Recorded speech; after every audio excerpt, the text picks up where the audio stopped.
Hello, everybody. Mike Bolin and Jeff Landis for a dose of Landis here, and we are here with Eric Bischoff. Eric, how are you doing today? I'm doing very well. Eric, you've been all over the world. You've done so many things in professional wrestling. Now you're doing your own podcast with Conrad Thompson. How rewarding is it to actually be able to come to shows like this and be able to meet the fans that watched you and followed your career? It's always a lot of fun. Inevitably I'll meet somebody who will share with me how much growing up watching wrestling meant to them, or because it was a part of their family's, television ritual, and, it was the opportunity they had to bond as a family. So it's always fun to hear those stories. And with the podcast now, is it opening up other fans' eyes to what was going on behind the scenes and maybe some of the crap that was being spewed by Dave Meltzer or somebody like that? Well, I think what our podcast does really is give wrestling fans an opportunity to hear the other side of the story. And more than that, hear details about the behind-the-scenes aspects of professional wrestling.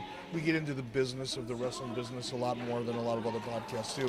And I think through the course of discussing those things and really getting into the details on some of the, like I said, the backstage, business-to-business kind of things, it helps fans understand why we did the things that we did. Not just what we did, but why we did what we did. And I think overall that gives fans just a better understanding. Well, hi, I'm Jeff. By the way, I'm the host, but that's my co-host, Mike. By the way, you made an impact on my life. I mean, back then, when I was doing shows back when I started 14 years old and stuff like that, I kept going on. And you just gave me that drive and determination to do whatever it takes to take people out of the business. Because as a competitor, obviously now it is an entertainment business. I want to say thank you very much for that. What made you decide, I got to be the number one guy?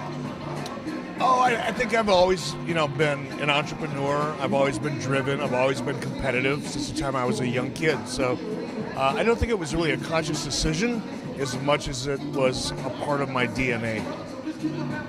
That's awesome. Now, you're here in Fort Wayne. You've had history here in Fort Wayne just as well. You've done a lot of things with Nitro. I just found out I've been here before. I was just telling Kevin on my way over here, man, I think Fort Wayne's the one city I've never been to. And then I met somebody who told me, met me coming out of a strip club about 15 or 20 years ago. So evidently I've been here before. Oh, yeah, you were here with Kevin. You were here at old WCW. Had a lot of things here. And like I said, I just want to say thank you very much for the interview, for the opportunity. This is one of my goals to interview you, and I appreciate it very much. Thank you, man. You guys have fun today. And thank you out there to the fans coming here at the Allen County War Memorial Coliseum, LIVE Live.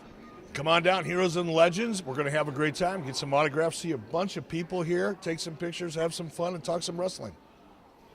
Stay tuned for some more on A Dose of Landis and Heroes and Legends.